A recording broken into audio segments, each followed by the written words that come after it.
I never thought I'd fall in love in a war zone, but then again, I never thought I'd survive Vietnam either. My name is Reed, and I'm 74 years old now, sitting in my living room in Portland watching the rain streak down the windows.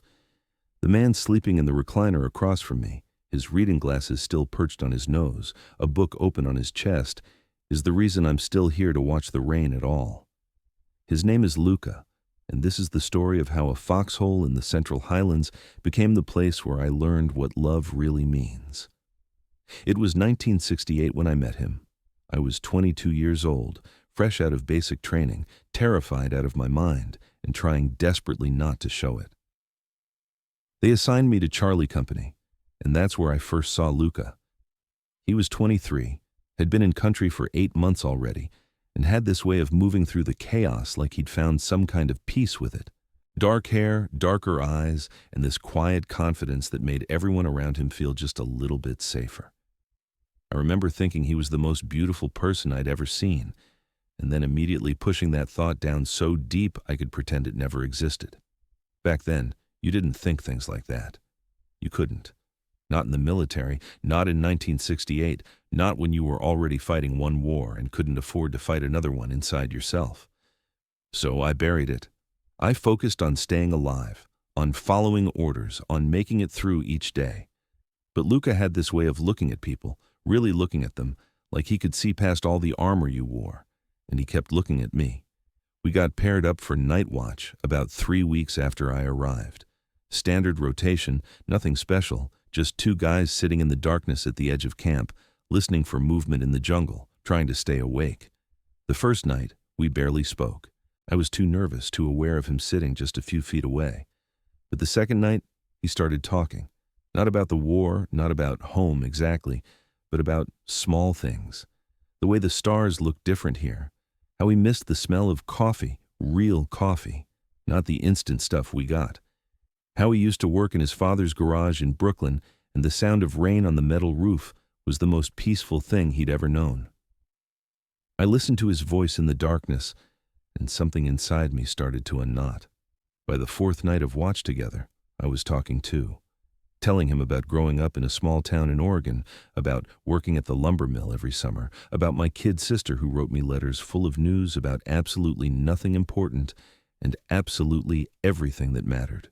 He laughed at my stories, this low, warm sound that made my chest feel tight, and I realized I was counting the hours until we'd have watch together again. The thing about war is that it strips everything down to what's essential. You can't hide behind politeness or social expectations when you're that tired, that scared, that far from home. So the walls I'd built around certain feelings, certain truths about myself, they started to crumble. During the day, I'd catch myself watching Luca, the way he moved, the way he talked to the other guys, always calm, always steady. How he'd share his cigarettes even though they were precious.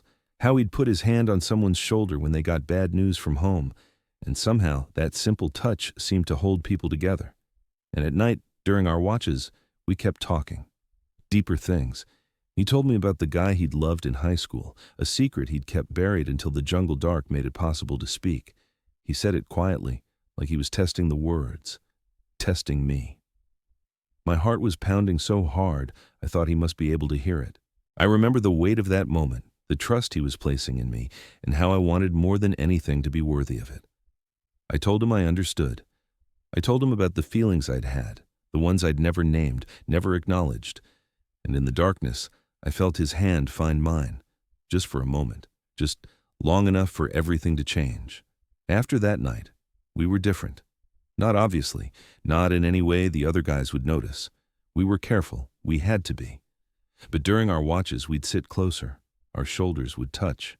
Sometimes, in the deepest part of the night, his hand would find mine again, and we'd sit there in the darkness, holding on to each other like we were the only real things in the world. We never kissed, never did anything that could get us caught, but those touches, that closeness, it meant everything. It was the only thing keeping me human in a place designed to strip your humanity away. Then came the night that changed everything. We were on watch, sometime past 3 a.m. Luca had been quiet, more subdued than usual. I asked him what was wrong, and he turned to look at me. Even in the darkness, I could see something in his eyes. He said, "We might not make it out of here, you know. Both of us. The odds aren't great. And I don't want to die without telling you that these nights with you, they're the only time I feel like myself. The only time I feel like I'm more than just a soldier waiting to die. You make me remember I'm a person, that I can feel something other than fear." I couldn't breathe. I wanted to kiss him so badly it physically hurt. But we were 50 feet from the rest of the camp, and the jungle had ears, and the cost of being caught was too high. So instead, I took his hand properly, not just a brush of fingers but a real grip, and I told him, "You're the reason I want to survive this. Not just survive, but really live." When I think about going home, I can't picture it without you there. And I know that's impossible. I know we can't, but that's what I want. That's all I want. He squeezed my hand so tight it almost hurt. He said, "Then we make it out. Both of us. We watch each other's backs and we make it home, and we figure out the rest from there." I promised him. Right there in that foxhole, with the jungle sounds around us and the stars overhead, I promised him we'd survive. 2 weeks later, we got ambushed. It happened fast, the way these things always did. 1 minute we're on patrol, the next minute the world is exploding around us. I remember hitting the ground, hearing screaming, trying to figure out which direction the fire was coming from. And then I saw Luca about 20 feet away, and I saw the enemy soldier coming up behind him. Luca hadn't seen him yet. He was focused on the fight in front of him. I didn't think. I just moved. I took the shot, dropped the enemy soldier, but in doing so, I exposed myself. I felt the impact before I heard the shot. It hit me in the side, spun me around, dropped me. The pain was incredible, like being branded with hot iron. I remember thinking, "This is it. I broke my promise. I'm sorry, Luca. I'm so sorry." And then he was there. He appeared out of nowhere, dragging me behind cover, his hands pressed against my side, trying to stop the bleeding. He was yelling for a medic, but his face was right above mine, and I could see he was crying. I'd never seen him cry before. He kept saying, "Stay with me, Reed. You stay with me. We made a promise. You don't get to break it. You hear me? You stay." And I tried. God, I tried so hard. I focused on his face, on his voice, on the feeling of his hands on me. The medic came, and they got me stabilized, got me to the evac helicopter. The last thing I saw before I passed out was Luca's face, and I remember thinking that if I died, at least the last thing I'd see would be beautiful. I woke up 3 days later in a hospital in Saigon. The wound was bad, but not fatal. I'd live, they told me, though I'd be going home. My war was over. The first thing I asked about was Luca. I needed to know if he was alive. The nurse didn't know. She said she'd try to find out. Those next 2 days were the longest of my life. Longer than any night watch, longer than any patrol.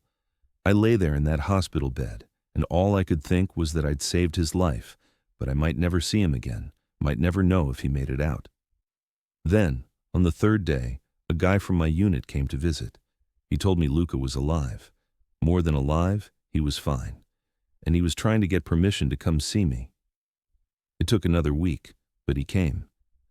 I was sitting up in bed when he walked into the hospital ward, and the sight of him, alive and whole, made me start crying. I couldn't help it. He came straight to my bed, and in front of everyone he grabbed my hand. He didn't care who saw. He said, "You saved my life. You took a bullet for me." And I said, "You would have done the same." He said, in a heartbeat, "Every time. That's what we do. We watch out for each other." They sent me home 2 weeks later. Back to Oregon, back to my parents' house, back to a world that felt alien after Vietnam. Luca had 4 months left on his tour, 4 months of me waking up every night in a cold sweat, terrified that he wouldn't make it, that I'd get a letter or a phone call with bad news. But we wrote to each other, careful letters that said everything and nothing, letters about hope and the future and what we'd do when he got home. He made it. In December of 1968, Luca came home, and in January of 1969, he showed up on my doorstep in Oregon. I opened the door, and there he was, thinner than I remembered, tired, but alive, so alive. We stood there looking at each other for a long moment, and then he said, "I kept my promise. We both made it out. Now what? Now what? That was the question, wasn't it? It was 1969. Being gay was illegal in most places. The military had discharged people for less than what we felt for each other. My hometown was small and traditional. His family in Brooklyn had expectations. The world wasn't ready for us. But standing there, looking at him, I realized I didn't care. We'd survived a war. We'd kept each other alive through the worst thing either of us had ever experienced. We could survive this too. So we figured it out. We moved to Portland, where we could disappear into the city. We told people we were army buddies, roommates, friends who'd served together. And we were those things. But we were also in love. We built a life together, carefully, quietly. Luca got a job as a mechanic. I went back to school, became a teacher. We rented a little apartment and later bought a house. And every night, we'd sit together, and it felt like those watches in Vietnam. Except safe. Except peaceful. Except home. The world changed slowly around us. Years passed, decades. We watched the gay rights movement grow. We watched laws change. We watched acceptance spread. Slowly, painfully, but surely. And through it all, we had each other. We couldn't get married legally until I was 69 years old. 69. We'd been together for 46 years by then. But when we finally could, we did. Small ceremony, just a few friends, the ones who'd known all along, and it was perfect. Now I'm 74, and Luca is 75. We're old men now. We move slower. We forget things. We have doctor's appointments and medications and all the inconveniences of age. But we're still here. Still together. Still watching over each other. That's what we promised in that foxhole all those years ago. And it's a promise we've kept every single day since. Last week I had a fall. Nothing serious, but it shook me up. I was alone in the house, and for a moment, lying there on the floor, I felt that same spike of fear I used to feel in Vietnam. That sense of vulnerability, of mortality.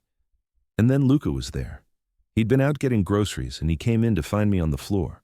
The look on his face, the immediate shift into action, the way he helped me up and checked me over, it was like being back in that jungle with enemy fire around us. He was still watching over me, still keeping me safe. I look at him now, sleeping in his recliner, and I think about everything we've survived together. The war, the closet, the fear and the secrecy and the slow, painful march toward a world that could accept us. We've buried friends. We've celebrated victories. We've had arguments and makeups and quiet mornings and loud nights. We've had a whole life together, and it started in a foxhole in Vietnam with two scared young men holding hands in the darkness, making a promise to survive. People ask me sometimes what the secret is to a long relationship. They want some wisdom, some key to making love last. And I tell them this: find someone who will keep watch with you, someone who will sit in the darkness with you, who will hold your hand when you're scared, who will promise to survive with you and then keep that promise every single day for the rest of your life. Find someone who sees you, really sees you, and loves what they see. Find someone worth saving and let them save you back. Luca stirs in his chair and his eyes open. He sees me watching him, and he smiles. That same smile from 56 years ago, just with more wrinkles around it now. He says, "You okay?" And I nod. I'm more than okay. I'm home. He reaches out his hand, and I take it, and we sit there in our living room in Portland, holding hands just like we did in that foxhole all those years ago, still watching over each other, still keeping our promise, still in love. The rain keeps falling outside. The world keeps turning. And we're still here, two old soldiers who found love in the last place anyone would expect and held on to it through everything. That's my story.